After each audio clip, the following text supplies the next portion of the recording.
Oke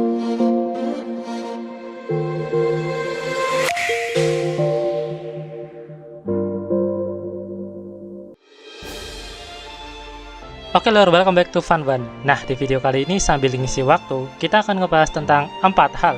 Ya, 4 konsep kekuatan di Kimetsu no Yaiba. Yang pertama yaitu pedang Nichiren. Pedang Nichiren adalah pedang khusus yang ditempa dengan bahan dasar biji besi yang berada di gunung yang paling dekat dengan matahari. Karena kelemahan Oni atau iblis di series ini yaitu cahaya matahari, maka para pemburu iblis menggunakan biji besi yang paling banyak menyerap cahaya matahari.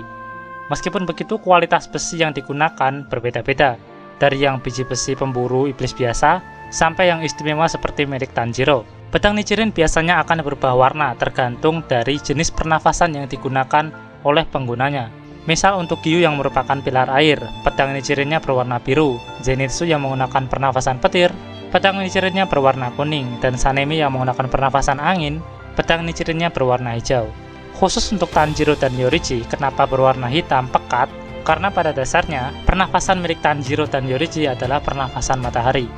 Pernafasan air yang dipelajari Tanjiro itu merupakan teknik pernafasan yang dia pelajari pasca insiden pembantaian keluarganya terjadi. Yang mana sebelum insiden itu, Tanjiro sudah mewarisi teknik pernafasan matahari yang merupakan teknik pernafasan yang diwarisi keluarganya dari generasi ke generasi, yang saat itu masih dia ketahui sebagai tarian Dewa Api. Nah, di samping warna pedang yang akan berubah tergantung dari tipe pernafasan yang digunakan oleh penggunanya, pada dasarnya semua pedang Nichiren bisa berubah menjadi warna merah tua jika penggunanya berhasil membangkitkan Demon Slayer Mark dan menggenggam katananya erat-erat. Nah, guna dari pedang Nichiren ini adalah untuk memenggal Oni agar tidak beregenerasi. Karena kalau pakai pedang biasa, para Oni itu masih bisa beregenerasi. Oke, paham gih? Oke, next. Nah, yang kedua yaitu teknik pernafasan.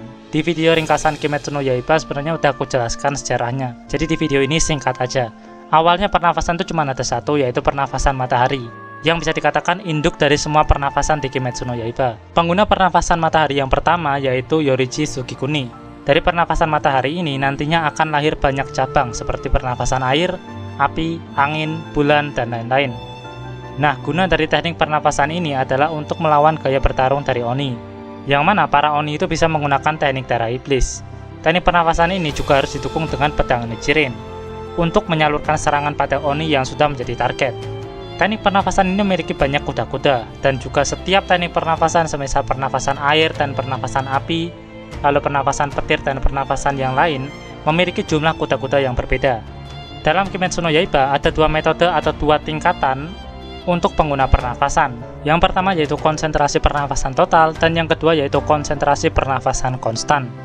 Untuk pernafasan total hanya digunakan ketika menggunakan teknik pernafasan itu saja, misal ketika dalam pertarungan. Level ini umum bisa digunakan oleh para pemburu iblis meskipun yang masih level amatir. Untuk pernafasan konstan, teknik tersebut digunakan setiap saat, pagi, siang, malam, seperti malam akhir, pokoknya setiap saat lah.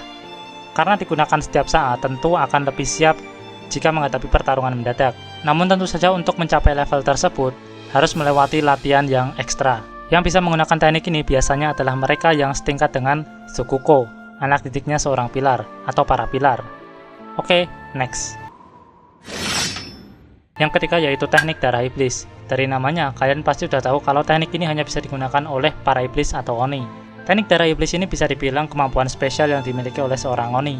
Namun tak semua iblis memilikinya. Umumnya dalam tanda kutip, umumnya hanya para iblis yang sudah mengkonsumsi darah manusia dalam jumlah yang cukup banyak yang memiliki dan dapat menggunakan teknik darah iblis. Atau mereka para iblis yang dalam tanda kutip memiliki keistimewaan tersendiri, seperti Nezuko. Meskipun tidak pernah mengkonsumsi darah manusia, Nezuko bisa menggunakan teknik darah iblis. Variasi teknik darah iblis ini beragam, dari yang bisa memanipulasi alam, ruang, benang, selendang, hingga es, dan lain-lain. Yang keempat yaitu Demon Slayer Mark. Demon Slayer Mark adalah tanda khusus yang akan muncul ketika seseorang berhasil melewati kondisi ekstrim. Syarat munculnya tanda ini yaitu detak jantung seseorang harus lebih dari 200 beat per menit, dan suhu tubuhnya lebih dari 39 derajat Celcius. Barulah nanti Demon Slayer Mark akan muncul. Namun tak semua Demon Slayer Mark muncul pada bagian dahi. Ada juga yang muncul di bagian tubuh seperti Iguro, dan ada juga yang muncul di leher seperti Kanroji. Pada era Sengoku sendiri, para pilar banyak yang berhasil membangkitkan Demon Slayer Mark. Demon Slayer Mark ini, sekali ada yang berhasil membangkitkannya, akan beresonansi dan membangkitkan pengguna yang jauh lebih banyak. Keuntungan dari orang yang berhasil membangkitkan Demon Slayer Mark ini adalah panca inderanya akan semakin tajam. Bahkan dalam tahap tertentu, dia bisa melihat dunia tembus pandang dan bisa mengamati sistem pernafasan dari organ lawannya, serta memiliki potensi untuk mengubah pedangnya menjadi warna merah tua. Namun tak semua yang memiliki Demon Slayer Mark, dalam tanda kutip, mampu mengubah pedangnya menjadi merah tua. Misalnya Kokushibo, sang iblis rembulan atas pertama. Meskipun telah memiliki Demon Slayer Mark sejak lama, dia tak kunjung bisa mengubah pedangnya menjadi merah tua. Demon Slayer Mark ini tidak terbatas hanya pada manusia, namun Oni atau Demon juga berpotensi bisa membangkitkannya, semisal Nezuko. Bentuk polanya pun beraneka ragam.